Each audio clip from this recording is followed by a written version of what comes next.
L2 environment, ESOL learners and strategies outside the classroom. The language learning strategies, or LLS, in progress which English language learning established, interaction, especially with native speakers, has also been a factor in improving second language skills. Sa introduction, sinasabi yung magiging takbo nung naging research nila, dahil po yung report ko is about research lang po about sa ESOL and L2 language, na how are they going to invite those learners and native speakers sa interaction sa labas ng classroom. Theoretical background. Tamada suggests research in language learning strategies can be summarized in 3 waves of activity. The first wave was studies of good language learners. The second stage of research in learner strategies. This was work in the learner's training which continues to date. The third wave, which continues to the time of writing this chapter, is research and publication looking into influence on the choice of learners.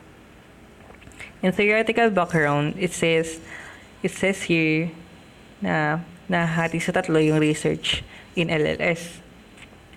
The first one is yung pag-aaral ng mabuti ng language, and sa ganun ay maipabatid or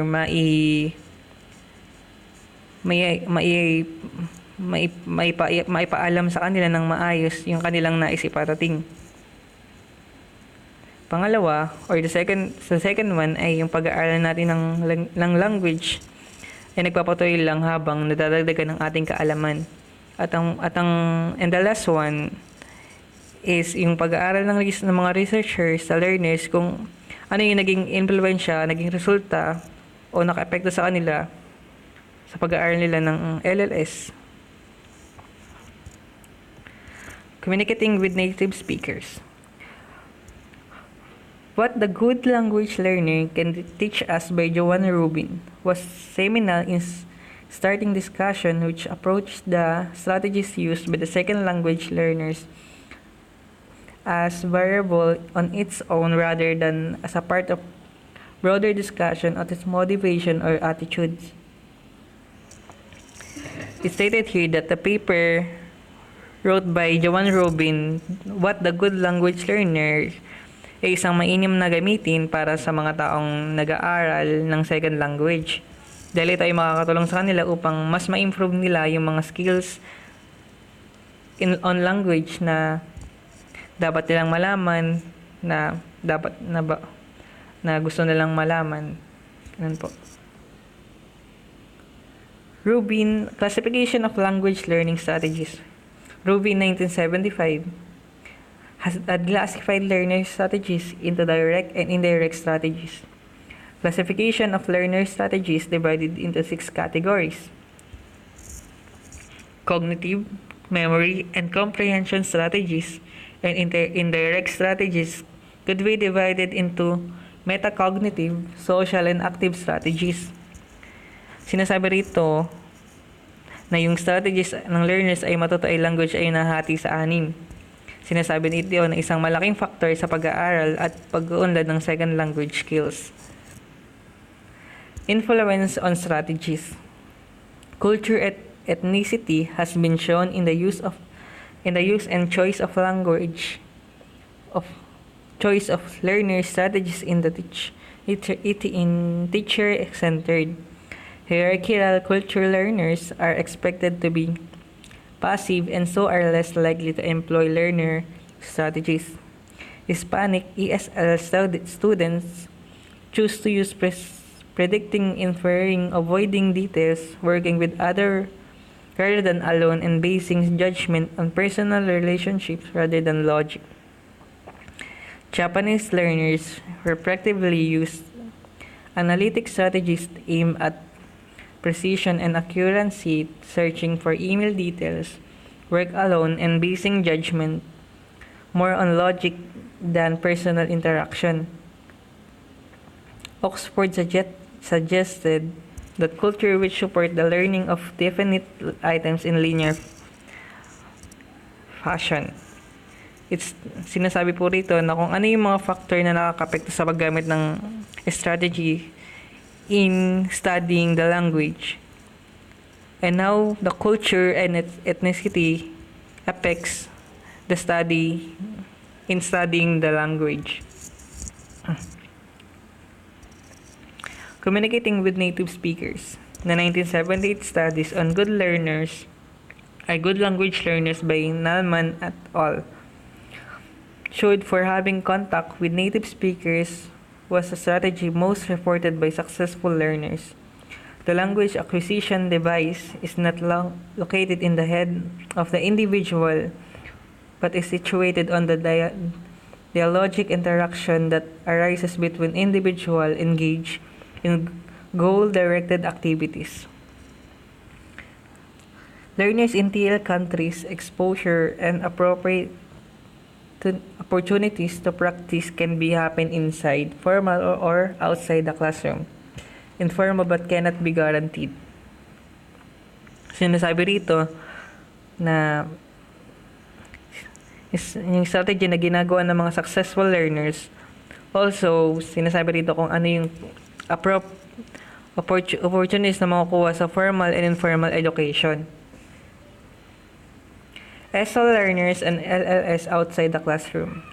The adult ESOL core curriculum for England is designed to develop learners' communication strategies systematically. However, learners' strategies are not paid direct attention in this key document, which serve as the basis of syllabus for May ESOL programs across England and Wales, and certainly as the basis of assessment in ESOL. It stated kung ano yung nangyari sa mga ESOL and LLS learners sa labas ng classroom or sa mga assessment po, ganun. ESOL learners and language strategies. Some recent findings. The study did not set out to investigate language learning strategies as such. However, in response to the research question, 3 research tools were used. The first is brainstorm, the second one is ranking activity, and the third one is brief questionnaire and interviews. The findings highlight the resourcefulness and enterprise of ESOL learners use social strategies to mine the L2 environment outside the classroom to create opportunities for interaction and to improve their English. The data also showed in the evidence of the effective strategies used by the learners to improve their English. On these 2 slides stated the materials they use in doing their research, and also their findings in using those materials. Social strategy 1. Strategies to invite input to extend practice. Use outside the classroom, asking for help at word level, reading outside the classroom, use in the classroom. Strategies on how to invite. These are the strategies how to invite speakers and how to improve their skills in learning the language. Findings from the interview data. Respondents use strategies to invite input and extend interaction. For instance, one of the respondents level learner invited input when his wife was in the hospital giving birth on their child. The findings on their interview were in the interview that once his wife is giving birth to their born. Interview on strategy choice. In relationship between motivation and strategy choice, nationality. Yung findings nila dito is the same as the previous in the previous slides. Po, here. Learner training. Students have shown the role of individual differences on strategy use and therefore the questions of learners in strategy awareness and use arises. For learner training to be effective, It is important to be aware of any mismatches between learners and teacher agendas. On this, state here that what learners should do in studying second language to improve their skills. Paano may improve yung skills in speaking, on the language, on how they easily acquire the language faster. Teacher training. Once responsible for a class, teacher could gather information about students' awareness and use the strategies as a part of the needs of analysis carried out the first few seasons of a course. It states here that what the teacher should do to guide their student to improve their skill in studying second language. Like magagather po sila ng information, ng valid information, ng data, and how the student will be aware kung paano makikita nila, paano maging aware, at para maging strategies na rin po ito sa mga teachers po na nagtuturo ng isang language. Research. It would be useful to investigate strategy choice and use in natural settings compared to strategy used in choice and instructional settings. Strategy choices that use of related difference language learning such as ESL and EFL in different contexts. The sense of their investigation and how it helps the people just like us students. Kung paano tayo matutulungan ng research po nila, ng investigation nila about ESL, ng ESOL, ng LLS. Conclusion and a way forward. Consider learners' need for a rich and meaningful exposure to the language in use. Consider the importance of providing opportunities to genuine communication. Embed strategies, training, and language learning materials. Make sure that strategies from the learners, as research shows that they're more likely the use of strategies they believe are going to help them improve their language proficiency. With training for strategies to develop learners' awareness of the target language system into the strategies they believe in going to help them succeed. To wrap this all things up, para matuto yung isang tao or isang speaker or student ng isang language, kailangan po nilang ma-expose doon. Kailangan nilang, kumbaga po